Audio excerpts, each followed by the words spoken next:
Hello everyone. तो आज की इस वीडियो में हम लोग देखने वाले हैं लॉफ्ट टैंक को किस तरीके से लगाया जाता है या फिर फिटिंग किया जाता है। तो आप लोग वीडियो में आखिरी तक बने रहें। वीडियो अगर पसंद आ जाए तो वीडियो को लाइक करें, शेयर करें, कमेंट्स करें और चैनल पे नए हैं तो सब्सक्राइब करना ना भूलें और बेल आइकन को जरूर प्रेस करें ताकि ऐसे इन्फॉर्मेटिव वीडियोस आप लोगों को हमेशा मिलती रहे।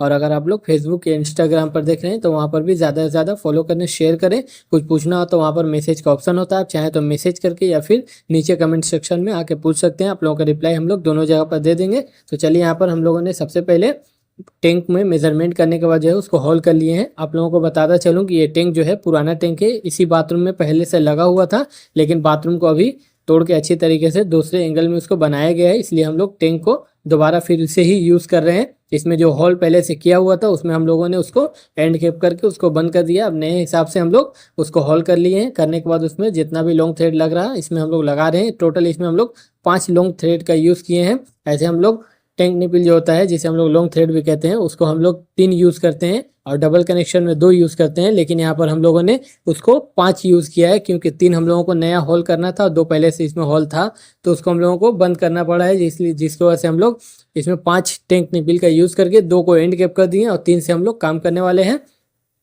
तो इसको हम लोगों ने पहले हॉल करने के बाद इसको हम लोग टाइट कर ले रहे हैं। टाइट करने के बाद जो है इसमें नॉर्मल जो इनलेट होता है और आउटलेट ओवरफ्लो जो होता है उसको हम लोग नॉर्मली टाइट कर लेते हैं। फिर उसके बाद जो आउटलेट का होता है वो सबसे मेन होता है क्योंकि वहाँ पर हमेशा आपके पानी जमा रहता है, तो उसको आप लोग अच्छी तरीके से टाइट करें। उसमें हम लोग टेफ्लॉन टेप और सॉल्वेंट का यूज़ करके, अगर आप लोगों को जीआई वाशर मिले तो उसको भी यूज़ करके ही उसको आप लोग लगाया करें ताकि लीकेज का जो है परेशानी ना हो। तो वहाँ पर हम लोगों ने अच्छी तरीके से टाइट करने के बाद जो है टैंक को उसके जगह पर रख दिया है। रखने के बाद जो है अब हम लोग यहाँ पर जो पॉइंट हम लोग 3/4x3/4 का मेटल एल्बो जो हम लोग यहाँ पर छोड़े हुए थे, जो दीवार में हम लोग कंसील किए हुए थे CPVC का, उसी में अब हम लोग एक प्लग किए थे जीआई का, उसको हम लोग निकाल करके फिर यहाँ पर 3/4x3/4 का UPVC MT हम लोग टाइट कर लेंगे। दोनों में हम लोग टाइट करने के बाद जो है उसको अच्छी तरीके से वॉश भी कर लेंगे, साफ भी कर लेंगे, क्योंकि यहाँ पर जो है प्लास्टर वगैरह का काम होने की वजह से अगल बगल जो है सीमेंट बालू लगा रहता है, तो उसको हम लोग अच्छी तरीके से साफ करने के बाद उसमें MTA को टाइट कर लेंगे। टाइट करने के बाद जो है फिर हम लोग अपना कनेक्शन शुरू करेंगे।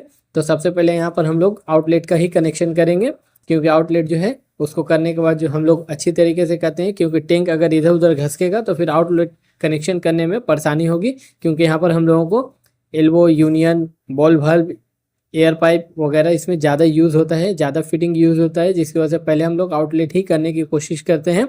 उसके बाद फिर आप लोग इनलेट या फिर ओवरफ्लो अगर आप लोगों की मर्जी हो उसके हिसाब से आप लोग कर लें।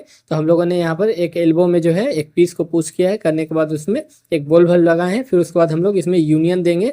तो आप लोग कभी भी जो है काम करें तो ये चीज़ ज़रूर ध्यान रखें, हम लोग पहला उसमें एल्बो के बाद, अगर एल्बो लगे तो हम लोग वहाँ पर एल्बो के बाद बॉल वाल्व देते हैं। अगर एल्बो ना लगे तो डायरेक्ट हम लोग लॉन्ग स्क्रू यानी टैंक निपिल में हम लोग डायरेक्ट वहाँ पर बॉल वाल्व यानी जिसे आम जुबान में हम लोग चाबी भी कहते हैं उसको हम लोग यूज़ करते हैं। फिर उसके बाद जो भी फिटिंग्स वगैरह है उसके बाद हम लोग उसका फिटिंग करेंगे। तो यहाँ पर चलिए हम लोगों ने एक एल्बो को पुश कर लेना है। करने के बाद जो है इसका मुंह हम लोग ऊपर की तरफ रखना है। उसके बाद एक मेजरमेंट करके यहाँ पर एक हम लोग प्लेन टी यूज़ करेंगे, क्योंकि यहाँ से ही एयर पाइप हम लोग देंगे। लाइन जहाँ से ड्रॉप होता है वहीं पर हम लोग एयर पाइप देते हैं ताकि एयर अच्छी तरीके से वहाँ पर काम कर सके। तो यहाँ पर हम लोगों ने उसको पाइप को जो पुश किया था उसको अंदाज से ही हम लोगों ने पुश किया था, तो थोड़ा सा वो बड़ा हो गया, तो उसको हम लोग कटिंग करके यहाँ पर फिर टी को पुश कर देंगे। करने के बाद जो है इसमें एयर पाइप का जो है टंकी से ऊपर एक मेजरमेंट करेंगे। कभी भी एयर पाइप जो होता है टैंक से 2 इंच ऊपर या 1 इंच ऊपर भी रख सकते हैं, लेकिन टैंक से ऊपर ही रखें ताकि जो पानी है टैंक का वो एयर पाइप के जरिए बाहर ना फेंके। इसलिए टैंक में हम लोग टैंक का ऊपर ही पाइप को, एयर पाइप को रखते हैं। तो चलिए आप यहाँ पर हम लोग एक टी को भी पुश कर लेंगे। करने के बाद जो है ये हम लोगों का पुश हो जाने के बाद यहाँ हम लोग मिस्टेक कर दिए थे। यहाँ पर हम लोगों ने एक यूनियन देना था, लेकिन हम लोग बाय मिस्टेक यहाँ पर उसको नहीं दिए थे, जिसकी वजह से फिर से हम लोग कटिंग करके यूनियन दे रहे हैं, क्योंकि यूनियन देना बहुत ज़रूरी होता है। विदाउट यूनियन जो है आप लोग टैंक तो लगा देंगे, काम भी चल जाएगा, लेकिन फ्यूचर में कभी आप लोगों को टैंक उतारना होगा वॉश करने के लिए या फिर किसी रीजन से, तो आप टैंक को उतार नहीं पाइएगा, जिसकी वजह से यहाँ पर यूनियन देना बहुत ही ज़रूरी होता है। तो हम लोगों ने मिस्टेक किया था, उसी वक्त हम लोगों को फिर ध्यान में आया तो हम लोगों ने उसको यूनियन लगा करके उसको फाइनली फिक्स कर दिया है। उसके बाद जो है हम लोग एयर पाइप का भी मेजरमेंट करके यहाँ पर एयर पाइप लगा करके एक टी लगा दी उसमें फॉल्स में।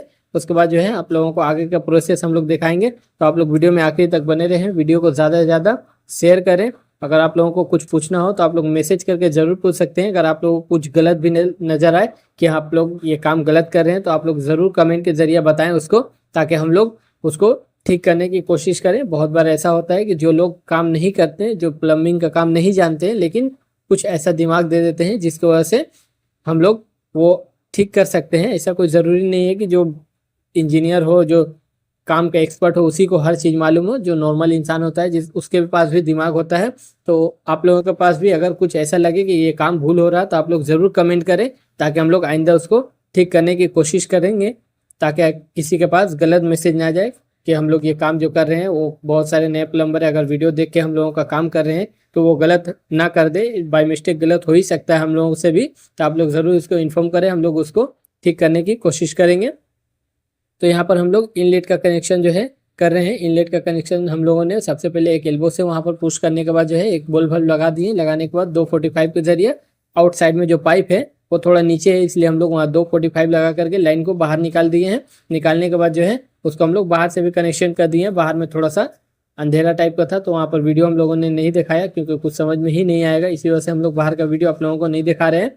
यहाँ पर हम लोगों ने एक वॉल में होल किया हुआ है। होल करने के बाद जो है इसको हम लोग पाइप को बाथरूम की तरफ निकाल लेंगे। निकालने के बाद जो है उसको हम लोग पुश कर लेंगे। इसको होल करने का रीज़न यही है कि हम लोग अगर बाथरूम में यहाँ पर दे देते हैं, वहाँ पर ये लॉन्ग थ्रेड अंदर देते हैं, तो क्या होगा, ये आप लोग वॉल जो देख रहे हैं टैंक में एकदम सटा हुआ है, तो फिर ये टैंकी जो है बाहर नहीं आ पाता। इसलिए हम लोग इसको दिमाग लगा करके इसको बाहर में हम लोग होल किए हैं। उसके बाद जो है एक यूनियन एल्बो की मदद से उसको हम लोग फिर बाथरूम की तरफ निकाल लें। थोड़ा सा बेंड यूज़ हुआ है इसमें ज़्यादा, लेकिन टैंक निकालने में बाद में कोई परेशानी नहीं होगी, इस वजह से हम लोगों ने ऐसा किया है। उसके बाद यहाँ पर 2 एल्बो की मदद से इसको हम लोग ज्वाइंट कर देंगे, तो हम लोगों का काम खत्म हो जाएगा। तो आप लोगों को वीडियो कैसा लगा? वीडियो अगर अच्छा लगा हो तो वीडियो को ज़रूर लाइक करें, शेयर करें, कमेंट्स करें, और चैनल पर नए हैं तो सब्सक्राइब करना ना भूलें और बेल आइकन को ज़रूर प्रेस करें। और आप लोग फेसबुक या इंस्टाग्राम पर देख रहे हैं तो वहाँ पर भी ज़्यादा से ज़्यादा फॉलो करें, शेयर करें। कुछ पूछना हो तो